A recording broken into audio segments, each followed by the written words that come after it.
Hey, all you cool cats and kittens. It's Carol Baskin from Big Cat Rescue, and it is Sunday, January 2nd, 2022, and there's no new news. I went to bigcatrescue.org/news. There's no new news.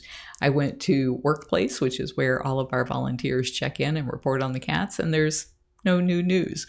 But there was a little bit this morning that you probably already know about with Summer. Summer is a little baby bobcat who's in rehab. And we noticed pretty quickly that she was a little different. She is only about 5.8 pounds, and Autumn, who is several weeks younger than her, is already over 8 pounds. And she's wider than she is tall, I think. And she has this very absolutely adorable round face. But we're thinking that she may suffer from some kind of dwarfism because she's really short and stocky and just tiny, absolutely tiny. And this morning, actually in the early morning hours, one of our camera operators from explore.org, her name is Kristine, she watches over the cats overnight, and then every morning she gives us a bobcat report that you guys can see at facebook.com/bigcatrescue. But she also sends it to me and to Jamie. And so that way, every morning when we get up, we know what all the bobcats who are in rehab, those are the only ones that can be legally released to the wild, are the ones who were born in the wild. She gives us a report on everything they ate and did and played and everything. And she sent me a video saying that Summer had gotten startled by something, jumped off of the platform that she was on, and she would have landed in the grass, but still, after that, when she came back up onto the platform, she just twitched all night.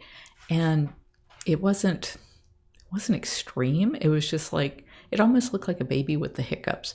And so this morning, daylight, several hours later, she's still doing it. So I contacted both of our vets because we have a text team that we can text to, both of our vets and everybody on the vet team here at Big Cat Rescue, and shared all of the videos from her last night and then from her this morning. And that spawned a lot of texts back and forth. And I'm so grateful to our vets who are willing to, this Dr. Justin Borstein and Dr. Liz Wynn, who are willing on a Sunday morning to be first thing in the morning dealing with some weird thing like this. And what it made me think of, and the reason I'm talking about this with you guys, since I've already talked about it in more detail this morning, is that so many times when we see something in these cats, it's like we're not sure what to do next, because it didn't look like it was life-threatening, and she was walking fine. We got video of that. But what do you do when a cat looks like it has hiccups? And we still don't know what caused it. But there's so many times that are like that, where there'll be something that's just a little weird or a little off. And so what we try to do is not overreact and cause a problem for the animal by giving them some space and observing them. And the Explore cameras are amazing for that, because we can keep so much better eye on them than we could if we were there. They act very different when we're right there with them. So Afton, she was the operations manager today. She decided to go out and put her eyes on her, and Dr. Wynn said she'd come in and put her eyes on her. And she came right over for food, and she ate, and then she stopped doing it. So it made Deb wonder. Deb's another one who had been watching her all morning, Deb Quimby, and she's a nurse, and she said she wondered if maybe it could be low blood sugar. So Dr. Wynn said, let's try separating her meals into 2 parts and giving her one in the morning and one at night and see if this still happens. All of this is not very good news for Summer to be able to be released. We're not sure. I don't think she's doing any hunting yet, because I think there's been a fear that her mice might hurt her because she's so tiny. She's just tiny. And so I don't know when they plan to start teaching her how to hunt, and will she be able to hunt enough and frequently enough to not suffer from this condition when she's released? So I don't know what we can do.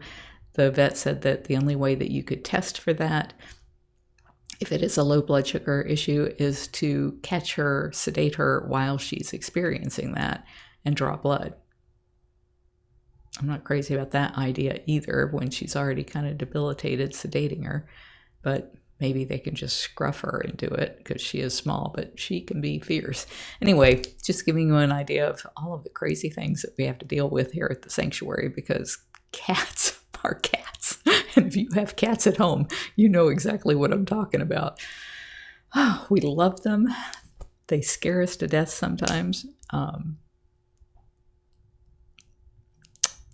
But we do the very best we can, and we appreciate every one of you who are out there helping us do the best we can and keeping an eye on them via our cameras. You can find all of our cameras at bigcatrescue.org/cams, CAMS. Thank you. Have a lovely Sunday. Talk to you Monday. Hopefully we'll have more news.